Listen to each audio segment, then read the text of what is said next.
गंगौर की कहानी। एक बार पार्वती जी अपने पियर जाने लगी। वहाँ पर उनके भाभी के गंगौर का उद्यापन था। तो शिव जी बोले, मैं भी आपके साथ चलूँ। तब पार्वती जी बोले, मैं तो आपके साथ नहीं चलूँ, मुझे तो शर्म आती है। तब शिव जी बोले कि शर्म आती है तो घूंघट निकाल लो। पार्वती जी बोले, मुझे गर्मी लगती है।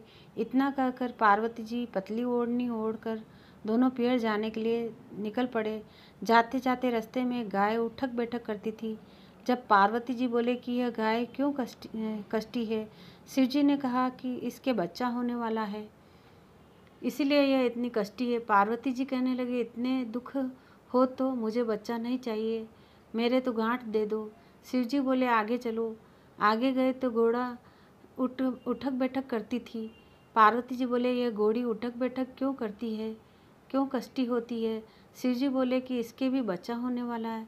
इतना सुनकर पार्वती जी बोले कि मेरे तो गांठ दे दो, मुझे बच्चा नहीं चाहिए।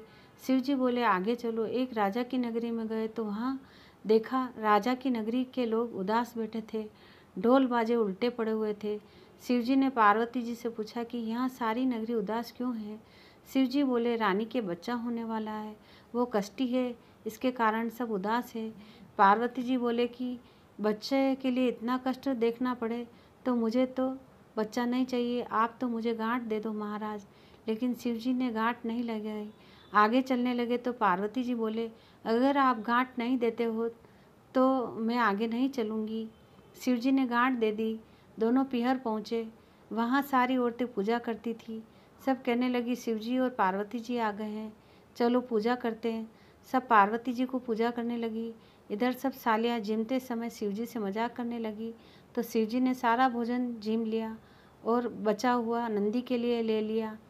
पीपल के नीचे जाके बैठ गए। पार्वती जी माँ से बोली, माँ मुझे भूख लगी है।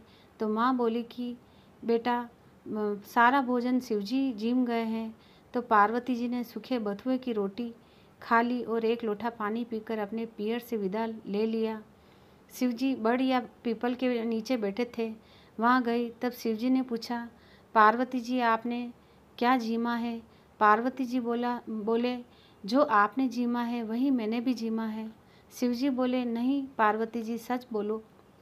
पार्वती जी ने कहा, महाराज जो आपने जीमा है वही मैंने ही जीमा है। पार्वती जी को नींद आ गई। तब शिव जी ने पार्वती जी के पेट की ढकनी खोली, देखा तो सूखे बथुए की रोटी और पानी भरा हुआ था। पार्वती जी की नींद खुली। तब शिव जी बोले, रानी आपने क्या जीमा है? तो वापस पार्वती जी बोली कि जो आपने जीमा है वही मैंने जीमा है। शिव जी बोले कि मैंने आपके पेट की ढकनी खोली है तो उसमें सूखे बथुए की रोटी और पानी भरा हुआ है। पार्वती जी शिव जी से बोले, महाराज आज तो मेरी ढकनी खोली, आगे से कोई औरत की ढकनी खुलनी नहीं चाहिए। किसी का पीहर गरीब हो, किसी का अमीर होता है, ससुराल में ससुराल की बात करनी चाहिए, पीहर में पीहर की बात करनी चाहिए। और इस दिन से सबकी ढकनी बंद हो गई। पार्वती जी गांव में पानी लेने गए। गांव की सारी औरतें ईश्वर जी की पूजा करने लगी। तो शिव जी ने कहा, सारा सुहाग औरतों को बांट दिया। तो पार्वती जी आई। पार्वती जी बोले कि आपने तो सारा सुहाग बांट दिया, अब मैं अपने गांव की औरतों को क्या बांटूंगी? तो शिव जी बोले कि पार्वती जी आप अपने चट्टी अंगुली का पे चीरा लगाकर उसको सबके छींटे लगा देना। तो सब गांव की औरतें आई, पहन ओढ़ कर आई, गहने गांठे पहन कर आई, पूजा करी। तब पार्वती जी ने अपनी चिट्ठी अंगुली से चीरा देकर सुहाग छाट दिया। कोई के एड़ी में लगा, कोई के चोटी में लगा, कोई के चूड़े में लगा, कोई के चुंदड़ में लगा। ऐसे सबको सुहाग का असर हुआ और सबका सुहाग बढ़ गया। आगे शिव जी पार्वती जी राजा की नगरी में आए तो सब आनंद हो गया था। रानी को कुंवर हुआ था। हाथी पर बैठकर शक्कर पान पताशा बाँट राजा रानी ने सोने के लड्डू लेकर हाथ में जलवा पूजने निकले। तो शिवजी को पार्वती जी ने पूछा कि यहाँ आज कैसा उत्सव है? तो शिवजी बोले, रानी के कुंवर हुआ है जिसका उत्सव है। तब पार्वती जी बोले कि कुंवर होने पर इतना आनंद होता है तो मुझे भी कुंवर चाहिए, मेरी तो गांठ खोल दीजिए। अब गांठ नहीं खुलेगी, आगे चलो, घोड़ी के भी बचा हुआ है, घोड़ी भी उसको चाटती थी। पार्वती जी बोले कि मेरी गांठ खोल दीजिए महाराज, मुझे भी बच्चा चाहिए। शिवजी बोले आगे चलो। आगे गए तो गाय खड़ी थी। गाय भी अपने बच्चे को खूब प्यार कर रही थी और चाट रही थी। देखकर पार्वती जी बोले मेरी गांठ खोल दो, मुझे भी बच्चा चाहिए। शिवजी बोले आगे चलो। ऐसा करते करते पार्वती जी का घर आ गया, परंतु गांठ नहीं खुली। शिवजी के 12 वर्ष के लिए वन में तपस्या करने चले गए। एक दिन पार्वती जी उदास बैठे थे। बैठे बैठे अपना शरीर का मेल का पुतला बना लिया और पार्वती जी ने मेल के पुतले में अमृत का छींटा देकर उस कुंवर को जिंदा कर दिया। एक दिन पार्वती जी नहाने बैठे। कुंवर को दरवाजे के पास बिठाया। बोले कि कोई अंदर आवे तो उसको अंदर मत आने देना।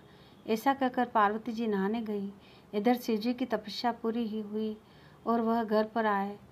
कुंवर से बोले मेरी माँ नहाने गई है, अंदर मत जाओ। शिवजी बोले हे लड़के, तेरी माँ कौन है? मेरी माँ पार्वती है। शिवजी को क्रोध आया। मन में सोचा कि मैं तो 12 वर्ष से तपस्या करके वन में गया था, लड़का कैसे हुआ है? ऐसा कहकर लड़के की गर्दन काट दी। अंदर गए। शिवजी को देखकर पार्वती जी बोले कि मैंने तो बाहर कुंवर को बिठाया, आप अंदर कैसे आए?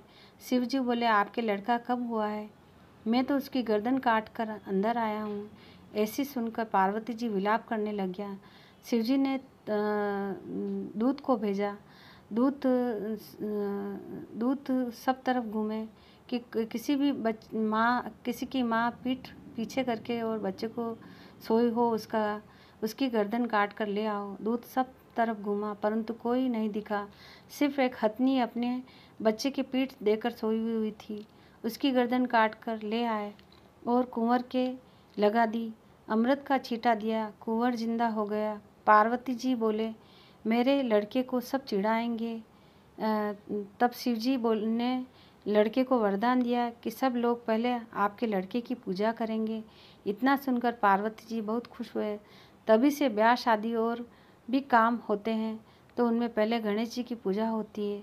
अधूरी हो तो पूरी करना, पूरी हो तो मान रखना।